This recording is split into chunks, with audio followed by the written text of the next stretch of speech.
Syria. What I will say is that we are aware of allegations that at least one civilian was killed during the February 2 strikes, which CENTCOM is reviewing. As you've heard us say, we will always take civilian harm mitigation very seriously and take all possible precautions to minimize potential harms to civilian. But beyond that, I don't. That civilian killed in Al-Qaim, do you know where it was, that person was killed? I don't have that in front of me. So again, CENTCOM will review this and, And lastly, on the review, will that also look into the communications breakdown, what happened there? For the 30-day review, so it will look at all the relevant facts associated with the notification process as it pertained to transferring authorities from the secretary to the deputy secretary. Again, that memo is available online on the DoD website under the publications tab, and you can see exactly what the review is calling for. Missy? Pat, will the review be provided to Congress? And if so, would that be in a classified format so they can review it in classified setting, or will you wait and do some sort of unclassified version of that? And then going back to Iraq, do you have an update on the HMC process? There's some reports that there's going to be a meeting in a few days. Yeah, thanks, Missy. So we'll certainly work to keep Congress informed about the review, and so we'll keep you updated on that front. Again, at this stage, the Secretary just got it, so he's reviewing, but I'm confident, as we always do, we'll work with Congress to ensure they have the information that they request and that they need. On the HMC, we do remain committed to the HMC process. I don't want to get into the specifics on how and when those private conversations will occur, other than we again will work with our Iraqi partners on that. I forgot to ask, do you have any update on him potentially testifying before the HASC? Yes, the Secretary will testify to the HASC on 29 February. And will that be an open hearing? I'd have to refer you to Congress on that piece. Okay, Dan? Could you give us an idea of how important al-Saidi was to that militia group and to these attacks on U.S. forces? Well, again, I'd point you to CENTCOM's press release, and as I highlighted, I mean, this was a commander who was responsible for directly planning and conducting attacks against U.S. forces. And so, again, our focus in Iraq and Syria is on the enduring defeat of ISIS, but when our forces are threatened, we will take appropriate action, and this strike was conducted in response to the attack against our forces, as well as the attack on our base, our facility in Jordan, where 3 service members were killed and numerous wounded. Could I just ask you about the Sea Stallion crash?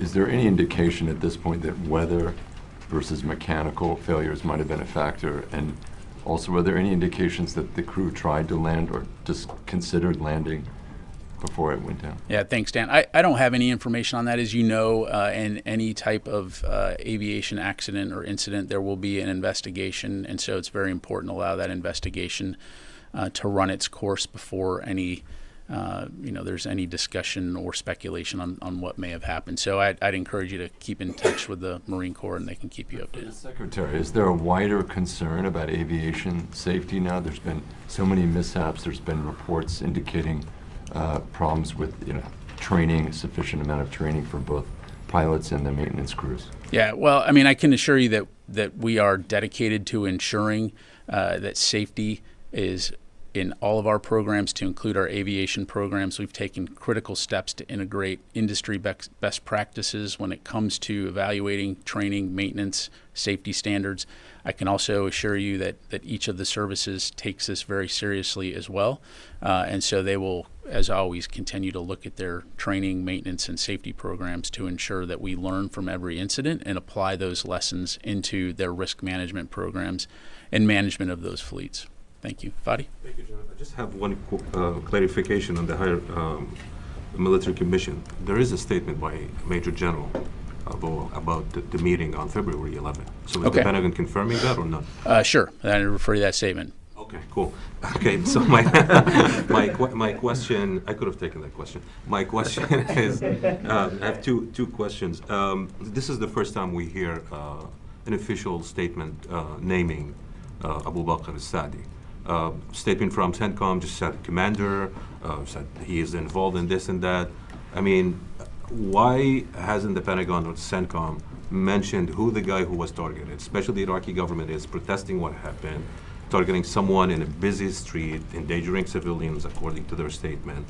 And there's a major disagreement between you and your partner in Iraq, and yet there's another commander, part of the, according to Iraq's PMF, who's been assassinated in Baghdad. And you're not sharing enough information to prove that he's involved in anything that related to attacking U.S. forces. There was literally no question in that statement. I'm saying why there was a question. Even in your statement, you didn't mention his name until you were asked Wassam Mohammed Sabir al-Saidi about was a Kataib Hezbollah commander who was responsible for directly planning and participating in attacks on U.S. forces in the region. He's not a member of the PMF. He's a Kataib Hezbollah commander.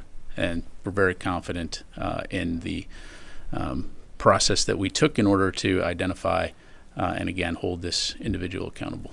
And then you said you respect the sovereignty of the Iraqi government. The Iraqi government disagrees with that statement, and it seems your action run opposite to that statement. When you take military actions in a sovereign nation, isn't that a violation of its sovereignty?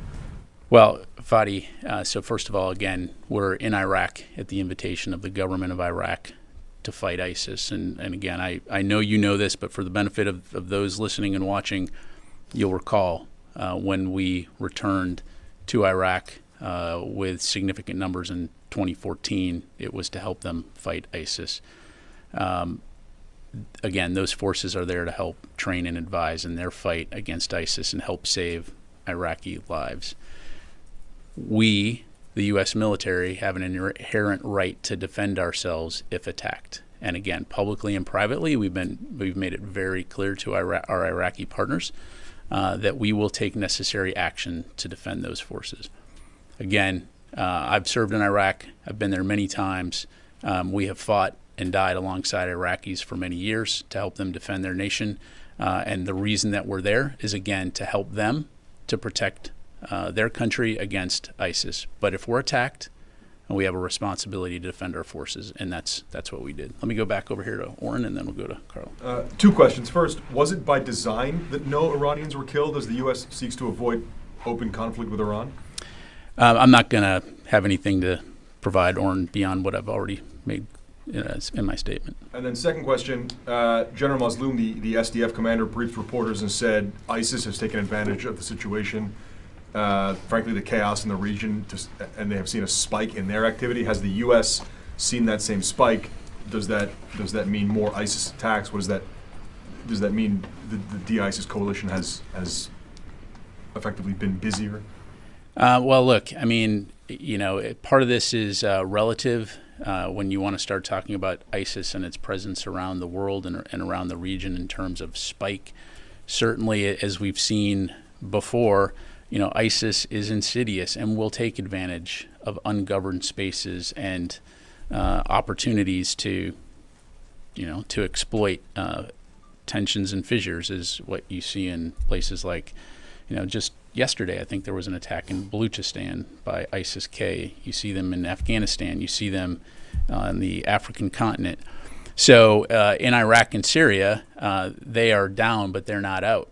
And so, again, this work by an international coalition continues to try to prevent a resurgence of ISIS. And so, again, we're very focused on that, but it's obviously not helpful when you have things like Iranian proxies attacking your forces that are there for that mission. But have you seen an increase in their activity in Iraq and Syria? I mean, they certainly conduct activities. I don't have any data in front of me right now to show. But again, yeah, so I'll just leave it at that. Carla. Thank you, Pat. Just to follow up, and then one question, but to follow up, you had mentioned about how U.S. forces have been working with Iraqis for years. This was the second time that the U.S. has struck inside of Iraq without letting the Iraqis know until after the strikes had occurred. Has there been some level of trust that's been lost between the United States and Iraq?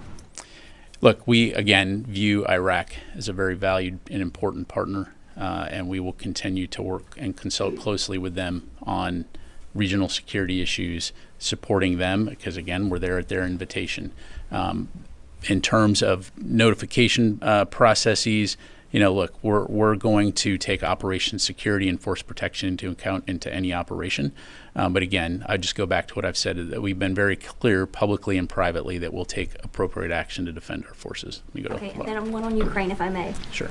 Ukraine's Alexander Syrsky has taken over from Zaluzny as head of Ukraine's armed forces.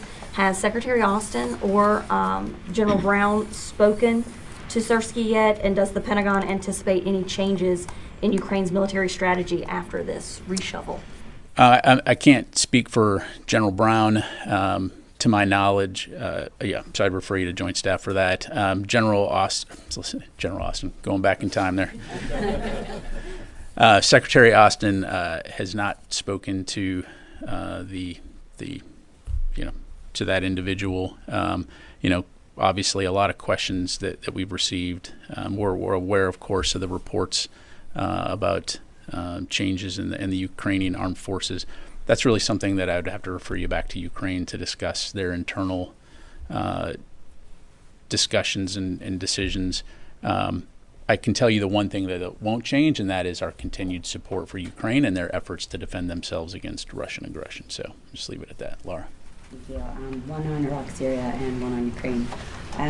Has there been an increased threat since these attacks started to the detention centers in Syria, where, as you know, there's many ISIS prisoners that are at risk of escaping?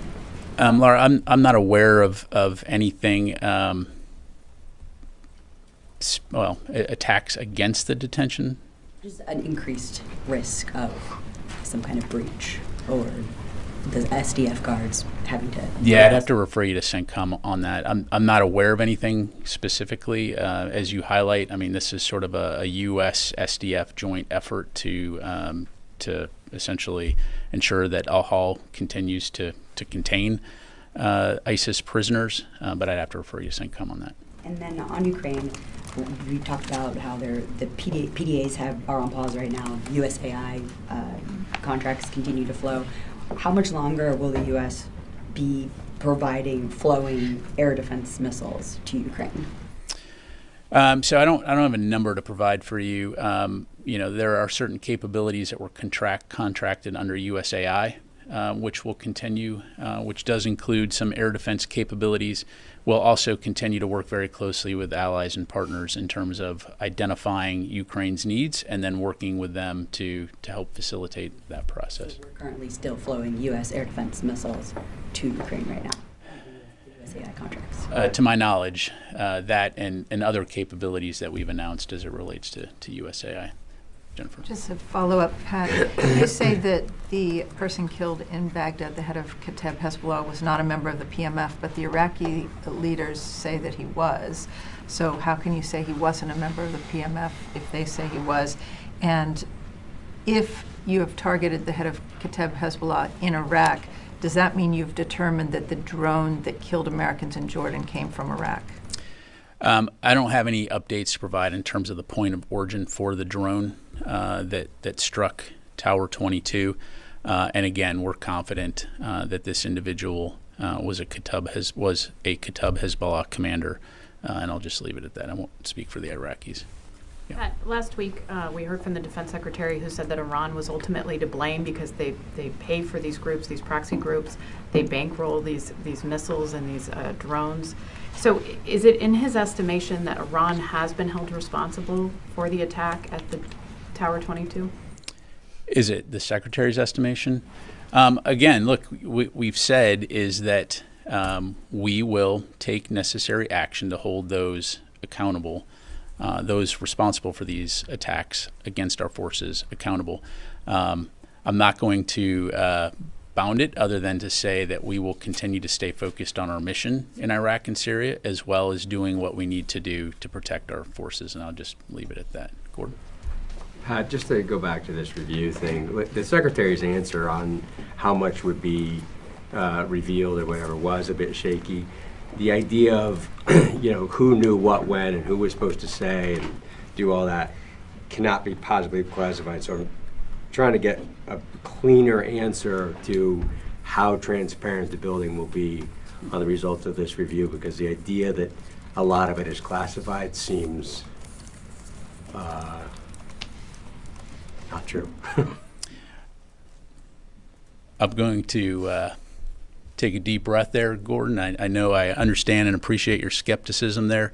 I'm telling you the truth, and that there will be portions of that report that are classified, and that we will work hard to provide you with as much information as we can, and you'll just have to take my word for it. Thank you. Sir. Just quickly on the Iraq strike, can you talk about any timeline on when the president authorized the strike ahead of time? How long before this took place? And then can you talk about at what levels discussions took place following the strike? You said you informed Iraq. Yeah, thanks, Joseph. So I'd refer you to the White House for any discussion on the president. Not, as I'm sure you can appreciate, I'm not going to get into discussions that the secretary has with the president in terms of timelines, other than Central Command had the authorities that they needed to conduct this strike. So. And then on the level of call from this building to the Iraqis after the strike. I'd refer you to Central Command. I don't have anything to read out. I mean, as you know, we have forces in Iraq as well as a U.S. embassy presence, and so we're communicating at multiple echelons. But I'd refer you to Central Command on that. Gaza. There's been talk about the Israelis have said they conduct a military operation into Rafah. Would this department support such an operation? And then secondly, on that, at least two, maybe a third American have been detained by the Israeli military. There's civilians that continue to be killed in Palestine. The department has verbally said and warned that there needs to be a reduction in civilian casualties. When or is the department prepared to do more than just issue verbal warnings? There's a lot of questions there, Joseph. So in terms of Rafah, I don't have anything for you on that. I'd refer you to the Israeli MOD to talk about their operations. I think NSC has talked about this a bit.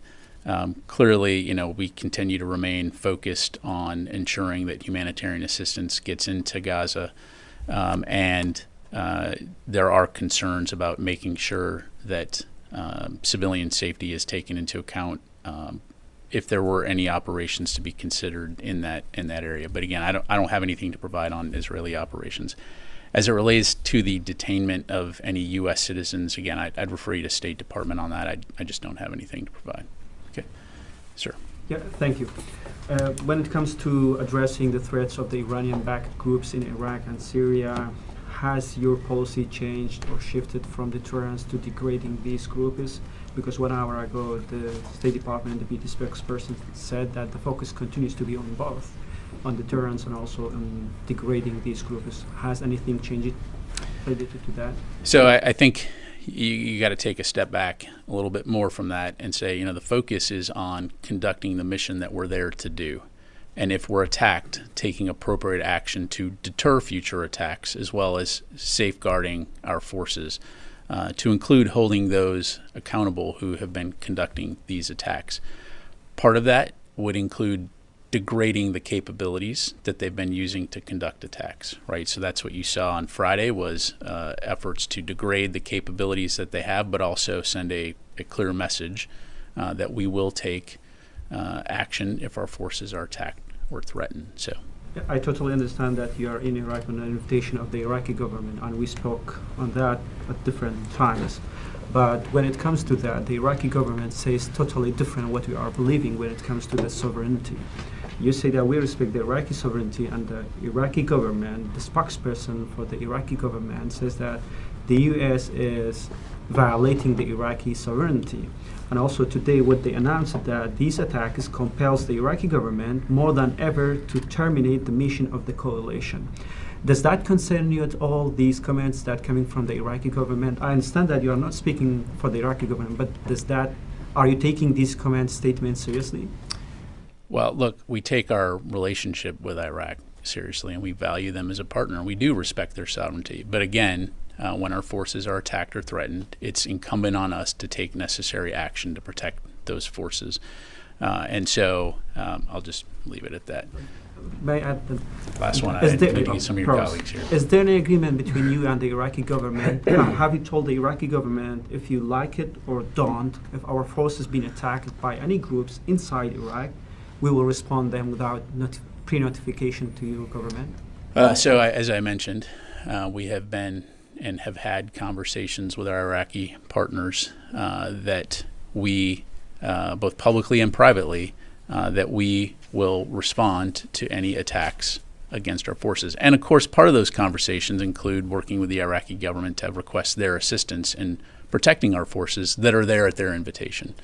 And so again, in some cases we have seen ISF forces doing that.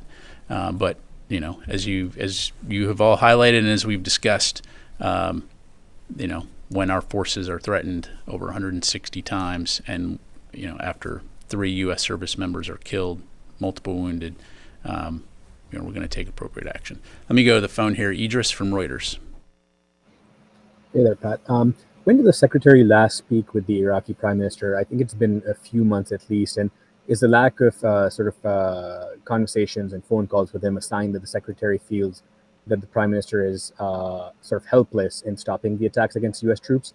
And secondly, you mentioned that about 100 missile launchers have been destroyed or degraded. What do you mean by degraded? Does that mean that they're sort of damaged beyond use, or could you describe that phrase?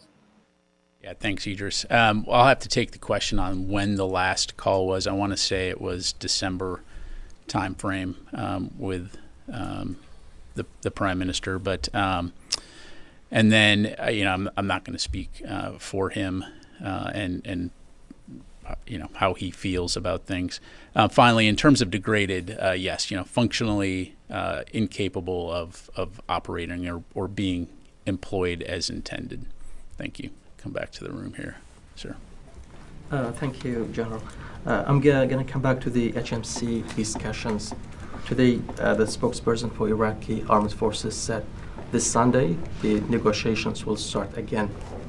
And he said one of the topics is to phase out withdrawal of U.S. and alliance forces. Does this contradict what you have said before?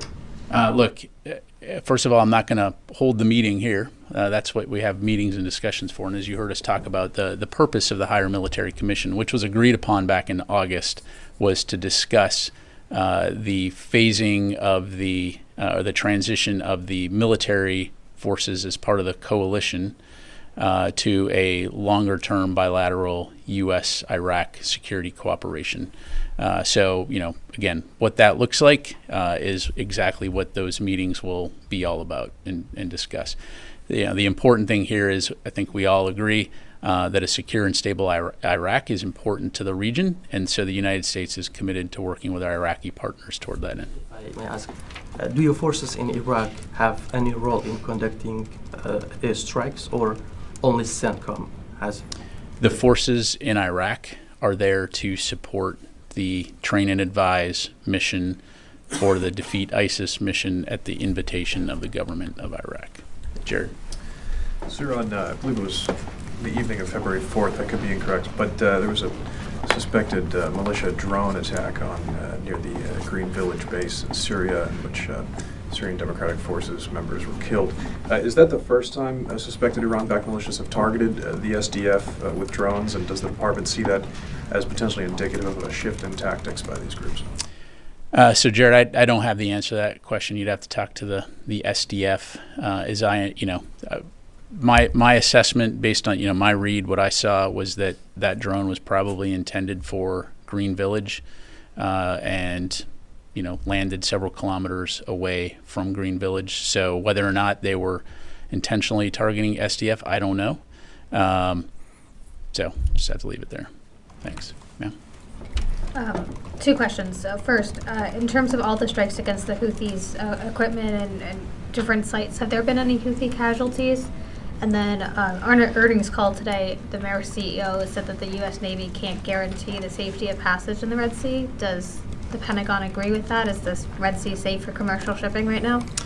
So on your first question, I don't have any I don't have any information to provide in terms of specific numbers. I think it is a safe bet to assume that there are some Houthi militants that have been killed as a result of the strikes that we've conducted. I just don't have any numbers to provide for you. Again, our focus is on eliminating capabilities that they've been employing or using to conduct these attacks. And then in terms of the Red Sea, look, this is why you have a coalition of over 20 countries working to help safeguard this vital waterway. It's a defensive coalition that is conducting joint patrols and providing capability to help vessels that transit. At the end of the day, it's up to commercial industry whether they opt to go through that route. Obviously, I think it's in the international interest to ensure that it is safe and secure, and that's why we're working so hard toward that end. Let me go back out to the phone here. Jeff Shogel, Task and Purpose. Thank you. The Pentagon has provided an update of how many service members have been injured in Iraq and Syria. Could we get the number of those diagnosed with mild traumatic brain injury? I know it's been asked before, and understandably other things have happened, but an update on the TBIs would be most welcome. Also, back in January, there were some tweets that the Houthis with their F-5 fooled around and found out, and that their F-5 was shot down. Can the DoD talk about that at all? Yeah, thanks, Jeff. On your first question, we'll take that. As you know, those numbers can fluctuate, but we'll take that question. On the latter question, I don't have anything to provide for you beyond what I've read out in my topper and in the previous briefings in terms of BDA at this stage. Thank you. Tom. Thanks, Pat. Other than the first time it was announced about the Ukraine contact group, and every time you've mentioned a new one coming up, you've always said, and more than 50 nations will participate. In your opening remarks today, you said nearly 50 nations. Why the drop-off in support? So I don't think there's been a drop-off in support, and I'd ask you to go back and look at the various statements, because I would submit that sometimes it's nearly 50, sometimes it's more than 50. I thought you might say that, and I did look before I asked the question. Great. So it was a setup. Excellent. Good to know. All right. Anything else I can do to entertain you? You've done a great job so far. Perfect. All right. Let me go to Howard Altman, Warzone. Hey, thanks, Pat. Can you provide any more details about how the drone that got through Tower 22 in Jordan, how that happened? Was it a lack of air defenses? Can you provide more details? Yeah, thanks, Howard. So what I can tell you right now is that U.S. Central Command is investigating the attack on Tower 22. And so at this stage, it would be inappropriate for me to comment or speculate on the specifics of that. U.S. Army Central Command has the lead for that investigation, and so they'll be doing that work.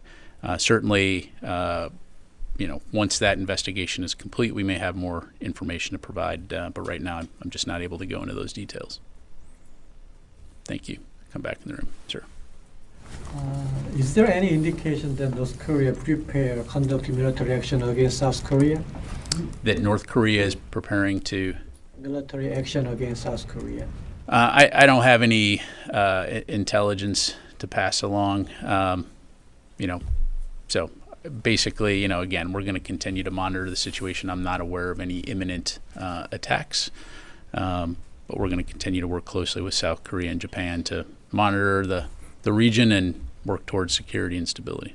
One more. So do you know any information that what kind of a weapon or technology North Korea received from Russia in return for their providing ammunition and missile to Russia? I'm sorry, can you repeat that? So what kind of a weapon or technology North Korea received from Russia in return for their providing ammunition to missiles to Russia?